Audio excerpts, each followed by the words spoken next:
रात को करीब 12 बजे सूचना मिली थी कि कृषि उपज मंडी के सामने किसी बेटे ने है वो अपनी माँ की चाकू से गोद करके हत्या कर दी। इस पे है वो रात का जो गश्त का जाब्ता था और मैं भी पहले हॉस्पिटल पहुंचे तो वहाँ पर डॉक्टर साहब से बात की तो मृतका है प्रभाती देवी, वाइफ ऑफ स्वर्गीय शीश राम जी, और रहने वाले मूलतः ये सिंगनौर के रहने वाले हैं, गुड़जी इलाके में, और यहाँ पर मकान बना करके नवलगढ़ में कृषि उपज मंडी के सामने रहते हैं। परिवार में माताजी हैं और इनका बेटा है जो सरकारी कर्मचारी है, नवलगढ़ में पोस्टेड है, और ये शराब के नशे का आदी है। तो रात को किसी बात को लेकर के इनके आपस में तनातनी हुई और उस पर उसने जो चाकू है चाकू से गोद करके क्या करती माता जी। रेकलेस था या क्या, कोई इस तरह के क्या कारण रहा सर?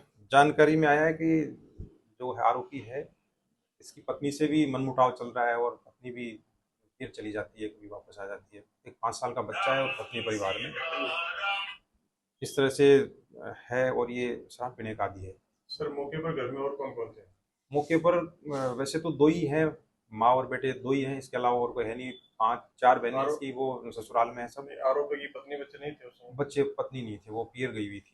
तो दोनों माँ बेटे ही थे? माँ बेटे ही थे। और उसके बाद में सूचना इनके जो दामाद है मृतका के उनको मिली, वो और मृतका के जो भाई के लड़के भतीजे हैं वो दुर्जनपुरा के और बेरी गांव के रहने वाले हैं, तो उन्होंने आकर के इसको संभाला और वही हॉस्पिटल लेके गए, वहाँ से सूचना मिली थी।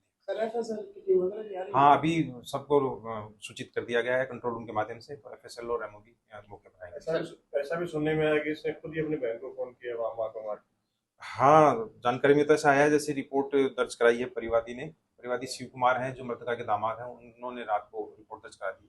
मुकदमा प्रकरण पंजीबद्ध हो गया है और आगे अब इन्वेस्टिगेशन होगा, सब चीज़ें पोस्टमार्टम भी करवाया जाएगा और पोस्टमार्टम के बाद में FSL का विजिट करा करके वहाँ पर एविडेंस जो कलेक्ट किया जाएगा। तो इतना विभत्स ये क्राइम किया है, तो ये क्या कोई इस तरह की मानसिक रूप से इस तरह से अभी दिव्यांग या क्या अभी तो ये प्रारंभिक की जानकारी है, उसके बाद में जैसे जैसे इन्वेस्टिगेशन आगे बढ़ेगा तो पूरी चीज़ों को पता चलेगा इन्वेस्टिगेशन से। धन्यवाद।